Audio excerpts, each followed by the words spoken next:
A few years ago, a Lebanese author named Nassim Nicholas Taleb published a book called Anti-Fragility.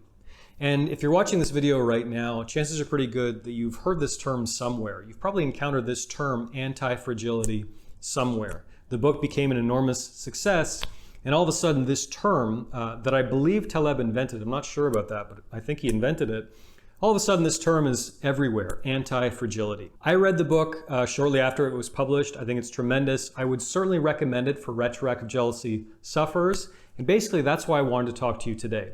In today's video, I'm going to share my ideas about anti-fragility, this concept of anti-fragility, how it's different from mere resilience, and how it's directly related to retroactive jealousy. My name is Zachary Stockill from retroactivejealousy.com. And since 2013, I've been helping men and women from all over the world, every corner of this planet. I don't know how many countries right now.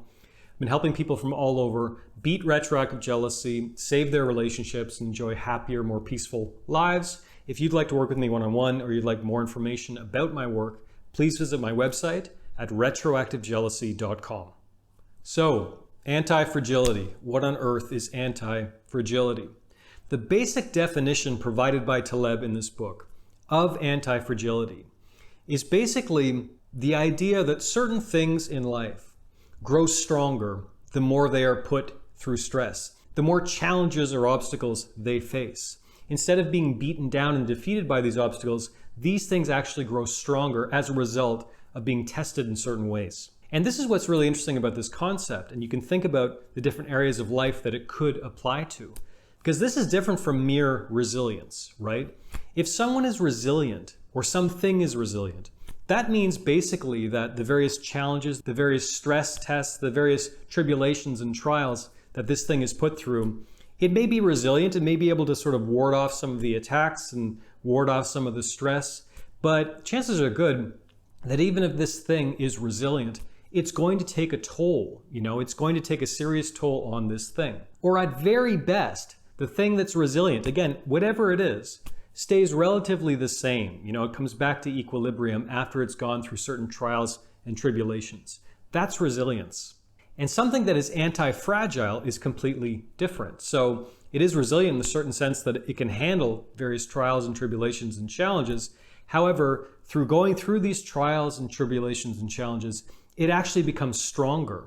It's not a detriment, it's an advantage. It grows through being tested. It doesn't merely survive, it thrives when it's challenged, when it's pushed around, when it goes through various trials and tribulations. And I was thinking about this, and I was thinking that really this relates directly to everything I talk about on this channel. This relates directly to my work. This relates directly to why I'm still so passionate about working on this weird little niche issue after almost 10 years. Because I really think that retroactive jealousy is the ultimate anti-fragile problem, the ultimate anti-fragile opportunity, frankly, for most people who go through it. In other words, this relates back to another video that I recorded not too long ago. Maybe my wonderful YouTube editor can post a link to it in the card above my head here, about the idea that retroactive jealousy can be like a gateway drug, pardon the expression, a gateway drug into personal development. In other words, if you handle this challenge properly, it really can change your life in ways that are probably impossible for you to even believe or conceive of right now. This is not a sales pitch, right? I just realized saying that I probably sound like some kind of crazy, Tony Robbins motivational speaker type. I'm saying this because I know it's a fact. And this goes beyond my own personal experience when it comes to how retroactive jealousy really transformed me as a man. Because this challenge did transform me as a man. I am so much wiser and frankly stronger, and I have a better sense of humor, and I enjoy life more, and I'm way more in the present than I ever have been before in my life.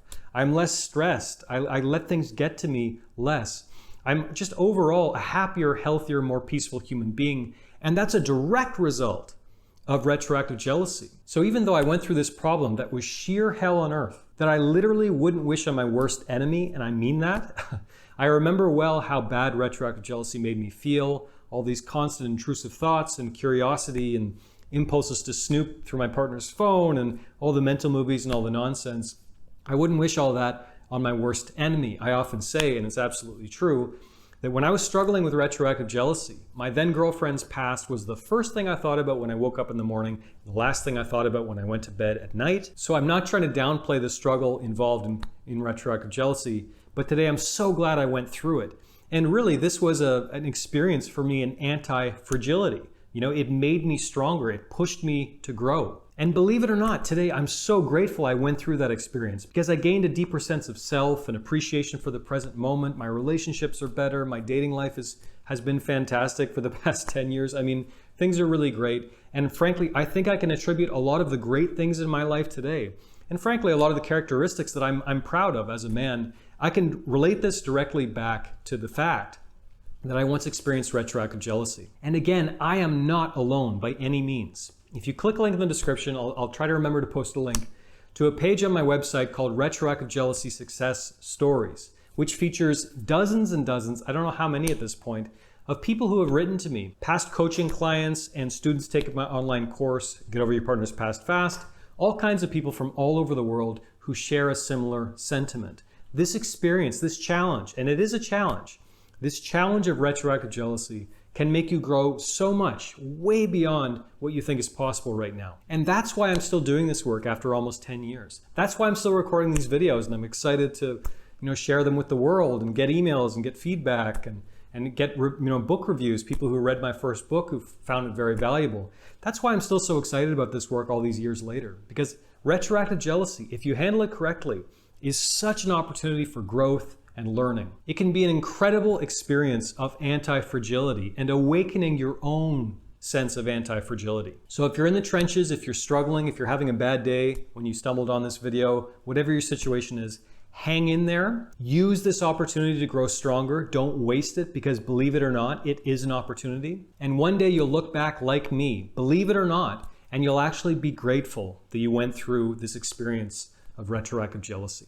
Thanks very much for watching. Thanks for listening to me today. Thanks for listening to my message. If you got anything on this video, please take a minute to let me know by clicking the like button below. If you wouldn't mind, you can also leave a comment telling me what you think. And while you're at it, please make sure you subscribe to my channel as well to be notified of new videos moving forward. Thanks again, and I'll talk to you again very soon.